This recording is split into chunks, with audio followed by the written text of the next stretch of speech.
দেবী পক্ষের দ্বিতীয়া তিথিতে মা পূজিত হন ব্রহ্মচারিণী রূপে, অর্থাৎ মা দুর্গার নবশক্তির দ্বিতীয় রূপ ব্রহ্মচারিণী। এখানে ব্রহ্ম শব্দের অর্থ হল তপস্যা। ব্রহ্মচারিণী অর্থাৎ তপশ্চারিণী, তপ আচরণকারী। কথিত আছে যে বেদস্তত্ত্বং তপ ব্রহ্ম, বেদ, তত্ত্ব এবং তপ হল ব্রহ্ম শব্দের অর্থ। দেবী ব্রহ্মচারিণীর রূপ জ্যোতিতে পূর্ণ, অতি মহিমা মণ্ডিত। তিনি ডান হাতে জপের মালা এবং বাঁ হাতে কমণ্ডলু ধারণ করে আছেন। পূর্বজন্মে যখন হিমালয়ের কন্যা রূপে জন্মেছিলেন, তখন তিনি নারদের পরামর্শে ভগবান শঙ্করকে পতিরূপে লাভ করার জন্য কঠিন তপস্যা করেন।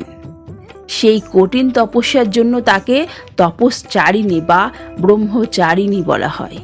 তিনি সহস্র বর্ষ ধরে মাত্র ফলমূলের আহার করে জীবন ধারণ করেছিলেন। শতবর্ষ তিনি শাকাহার করে জীবন নির্বাহ করেছিলেন।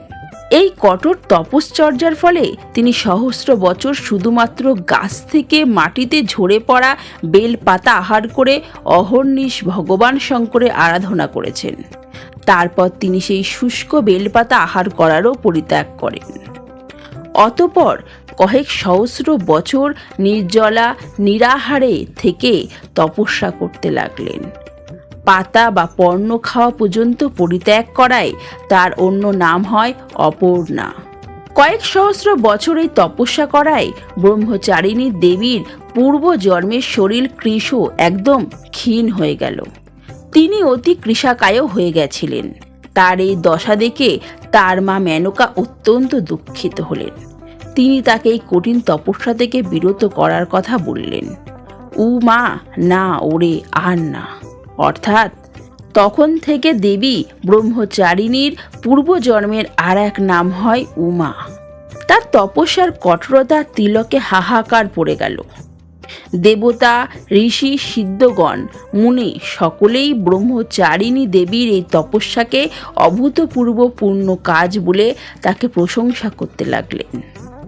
অবশেষে পিতামহ ব্রহ্মা তাকে সম্বোধন করে প্রসন্ন হয়ে আকাশবাণীর মাধ্যমে বললেন, হে দেবী, আজ পর্যন্ত কেউ এরূপ কঠোর তপস্যা করেনি। তোমার দ্বারাই এরূপ তপস্যা সম্ভব। তোমার এই অলৌকিক কাজে চতুর্দিকে ধন্য ধন্য রব উঠেছে। তোমার মনস্কামনা সর্বত্রভাবে পূর্ণ হবে। ভগবান চন্দ্রমৌলি শিবকে তুমি পতিরূপে পাবে। এবার তুমি তপস্যায় বিরত হয়ে গৃহে ফিরে যাও। তোমার পিতা শীঘ্রই তোমাকে নিতে আসবেন। মা দুর্গার এই দ্বিতীয় রূপ ভক্ত এবং সিদ্ধদের অত্যন্ত ফল প্রদান করে।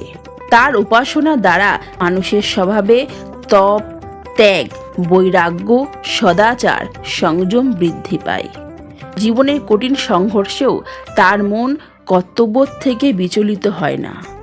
মা ব্রহ্মচারিণী দেবীর কৃপায় তার সর্বদা সিদ্ধি ও বিজয় প্রাপ্তি হয়।